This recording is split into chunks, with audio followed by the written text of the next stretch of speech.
When Red Bull announced that they'd be doing a series of this, I instantly thought, oh, UCI must be terrified.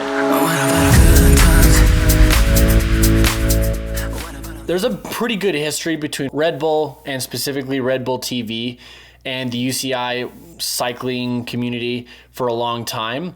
Between 2012 and 2022, Red Bull TV was the primary way people watched the Downhill World Cup Series. During this period, because they had the broadcasting rights, downhill mountain biking was free to the public to watch. However, in 2022, UCI announced that they would no longer be partnering with Red Bull TV and would now exclusively be giving their broadcasting rights to Warner Brothers Sports. When they announced this, we all wondered if we'd still be able to watch downhill races for free, and the answer became very simple. No, you wouldn't.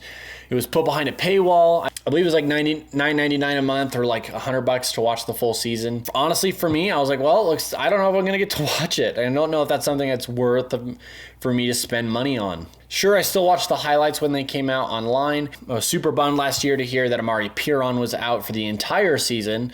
My pink bike fantasy team did not do very good because of that. The saddest part about it all, honestly, was that Rob Warner was no longer going to be announcing the downhill races. He's been such an icon. He's announced all of the most historic races for the last 15 years. And he stayed with Red Bull. It was fun to listen to him commentate on all the Crankworx last year, and I believe he helped out with Rampage a little bit as well. It was just fun to really see, to still have him around, but sad to not see him participate in any downhill races. But with this new series, that's all going to change. At the end of last year, Red Bull announced that they would be having a new Red Bull Hardline series. Hardline, first in 2014, was mostly put on by Red Bull and the Atherton family. Mostly Dan Atherton, I think, was the main mastermind behind it. They wanted to create the most insane downhill race of all time, a track that would terrify and push even the most elite racers on the planet. And they definitely have done that. I think it's very safe to say that that track is more difficult than anything on any of the World Cup tracks that we've seen ever. The track is absolutely insane. Massive jumps. It's an absolute spectacle to hold. And this is why. Red Bull has the talent, they now have the stage, and they have the infrastructure to create an alternative to UCI downhill racing that is far more consumer friendly. You have the talent. You have Rob Warner, who is literally the voice of downhill racing. This is just unbelievable riding from the youngster from the UK riding for Team Giant. He's led! 9 seconds on Rob! Danny Hart is on the run of his life here! 10 seconds up! This is insane! Danny Hart is 10 seconds up! And look how composed he is! He is just riding within himself! Feet up! Was ever seen from the United States of America, Aaron Gwynn. The only rider There's now. a problem with his bike. He broke his chain. There's no more chain on his bike. He looked down straight away and the bike, there was a big crunch as he came out. I think you're right. Are we going to see a Nico Mullally? 34 is the time to beat. That is crazy. It's the win with no chain. Look at the time. I think anybody who's ever listened to his passion as he announces races will instantly agree that downhill racing is not the same without him, and his allegiance is clearly planted with Red Bull TV. Second, they have the stage.